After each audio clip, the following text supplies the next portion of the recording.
Thank you for having us, guys. Yeah, we just want to thank you for giving me the opportunity, for giving us the opportunity to share. And yeah, we're honored to be here. So this is my story. I was born on January 27th, 1976, to loving parents who loved the Lord and still do to this day. I started going to a church at a young age, but I never knew that you could have your own personal relationship with Jesus. So around the age of 14, 15, I told my parents I didn't want to go back to church anymore, and I stopped attending altogether. I thought the grass was greener on the other side. Growing up for me was really tough, and for some unknown reason, I was extremely shy, and even if somebody talked to me, my whole face would go red. I remember many, many times my two younger brothers were going out on dates, meeting people, having sleepovers, and me, the older brother, would stay at home and isolate. In my eyes, I was a total loser, and something was wrong with me. I remember starting high school, and not much had changed. I would walk the halls alone. I was bullied quite a bit. And that first year of high school, I contemplated suicide. But I never did, with the fear of going to hell, which I learned about in my younger years of going to church. I remember starting my second year of high school, and I met somebody, and this guy liked to smoke pot on breaks. And one day he invited me to come with him. And I was longing for a friend so bad that I went with him. And to be completely honest, I actually hated the way it made me feel. So I started smoking pot just to make a friend.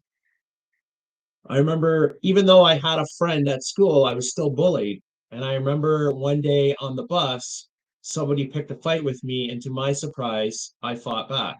And we were both kicked out of school. So I went to a different school and he went to a different school. Excuse me. My first day of school at this other high school, I remember walking up to the high school and I said to myself, I will have a better chance of meeting people if I smoke pot. And that's where my crazy lifestyle really took off. My first week there, I had tons of friends, and I was even introduced to new drugs like magic mushrooms and acid. I was even taking acid and going to class. My life was a total train wreck. And about a couple months into high school at this new school, I was so messed up on the drugs that I just dropped out and I started to hang out with the local dropouts in my neighborhood. Wow, I felt like I hit the jackpot when I met these guys. They accepted me right away. We would hang out every day, we would smoke pot, we would drink, we would party. Unfortunately for me, these guys were some pretty bad dudes, and it wasn't long after hanging out with them, we were breaking into houses and stealing cars to help pay for our drug habits. I remember the first time I got caught. I was 18 years old. I was not a young offender anymore.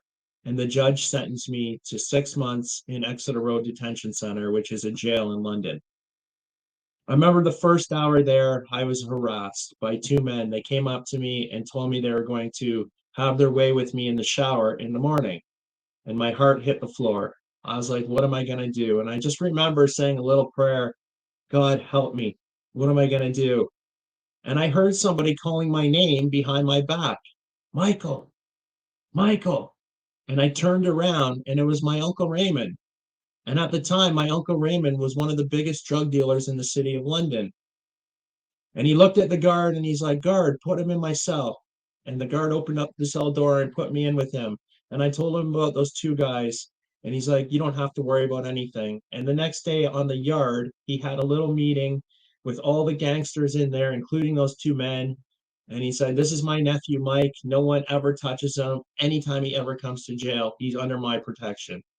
And right there, my head grew 10 times the size it was. I felt like I hit King Kong status.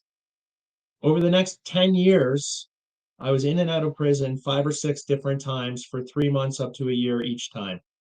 And each time I got out, I felt a little bit cooler each time. My friends would cheer me on, but I was starting to have a feeling that I wanted something different in my life. So I signed up to go to college and I took sales and marketing. And everything was going good for about 6 months. But then I got introduced to some new people that like to party and go to raves and underground parties and use cocaine. And not long after, I followed suit. I remember the first time I used cocaine, I felt like I was Superman. So now I'm going to clubs and I'm meeting people. And again, I have no desire to finish college. So again, I dropped out. And now I have to make money. So I had the bright idea that I'm going to start selling drugs. And because I was going to underground parties, I was meeting all kinds of new people. So I asked my friend if he could introduce me to some of his friends. And I remember the first night I went up to this guy's apartment. I walked up and I had, a couple $100 on me and I wanted to buy some drugs. And I met the guy and he's like, "What's that?" And I was like, "Well, I'd like to purchase some stuff from you." And he's like, "Put your money away. You now work for me." And he dropped a bag of drugs on the table. And he's like, "You never have to worry about anyone messing with you. You're under my protection." And I remember leaving his place with a bag of drugs. And I walked down the stairs and I said to myself, if I get caught with this ever, I'm going to prison for a very, very long time. For the next 10 years or so, I was selling drugs for this guy. I'm not going to get into it of what my life looked like over those 10 years, but I'm sure you can use your imagination. I was a total train wreck. I remember the day that I went over his head and I got drugs from another source and he got wind of it and he sent a hit squad to my house to execute me. And when I opened up the door, three men in masks were holding 9mm guns to my head and one of them pulled the trigger. I remember being in the hospital and my head was all bandaged up, and my parents came in the room, and my brothers and sister, and we were all talking and crying. And I just decided right there and then that my drug dealing days were over. Because I had a great father who loved me, he pulled some strings for me and got me into a factory called Sterling Trucks. I finally had a career I could be proud of. But again, it wasn't long after I started there that I got introduced to all the people that like to do drugs and party. And I remember one night this guy came up to me and he had a little white pill and he's like, "Hey Mike, if you take this white pill, your night will fly by." So I did. I took it, and he's right. My night did fly by, and so did the next 9 years of my life. I was instantly hooked on opiates, which is synthetic heroin. I was so hooked on these pills that every time I bought them, I would hide them all over my house. I would buy 100 at a time because I never wanted to go into withdrawal because that's like having the flu times 10. So I remember hiding some in a little cubby that I had in my roof, a little cubby hole, and the bag must have been open because I heard that some pills fall out of the bag and fall behind the drywall.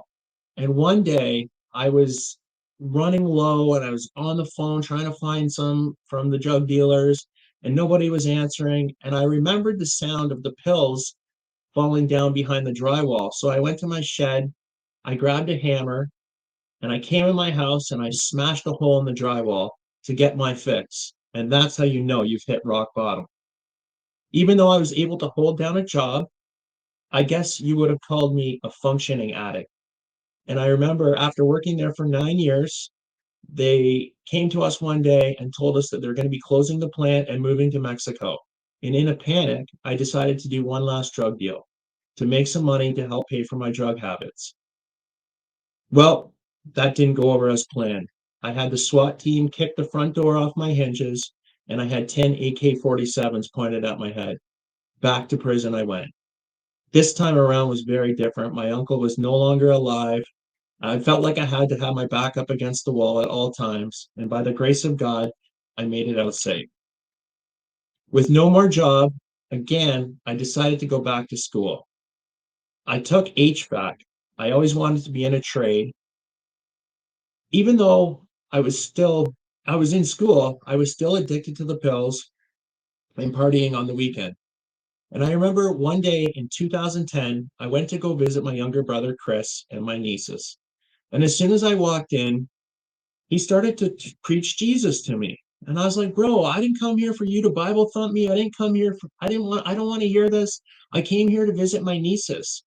So, some choice words were said. I left. I was mad. I slammed the door and I'm driving home. He's calling me. He called me like 20 times. And by the time I got home, I was more calm. I picked up the phone. He's like, bro, hear me out. Don't hang out. Don't hang up. He's like, the lifestyle that you're living, you could die at any moment. One wrong, bad line of cocaine, one bad pill, anything. You could die at any moment. If you die without Jesus, you're going to hell. And I want you to come to heaven with me because that's where I'm going. And I was like, bro, you know what? I'm not interested. I love you. Thank you for caring about me. But at this moment in my life, I'm good. Then for the next 2 weeks, I'm sitting in my house by myself. I'm snorting cocaine. I've hit rock bottom. And these thoughts from like 10 years ago, out of the blue, kept popping into my head. All the times I should have died kept popping into my head out of the blue. Like there was a time where I ate 20 ecstasy pills in 8 hours on a bed. I was high for a week. I should have died, but I never did. Or like another time where I smoked crack cocaine all night long and I felt my heart pounding out of my chest. My heart should have exploded, but it never did. Or like all the times I would get so blasted on heavy hardcore drugs, I'd take handfuls of sleeping pills to bring me back down.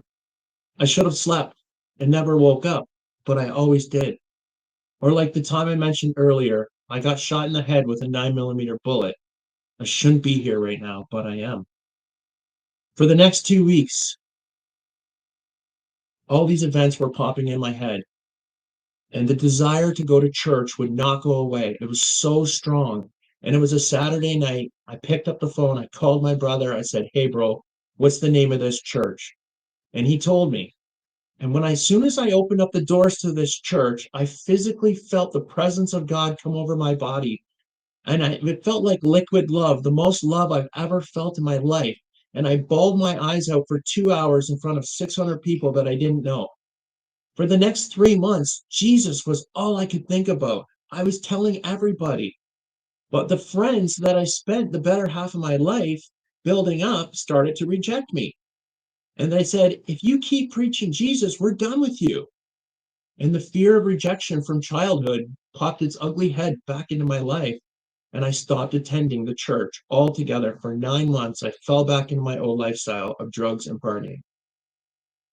So I'm 9 months back into my old lifestyle, not going to church at all. And something crazy happened to me. I suddenly had a desire to go back to church. Go back to church. I did not hear an audible voice, but it was inside of me.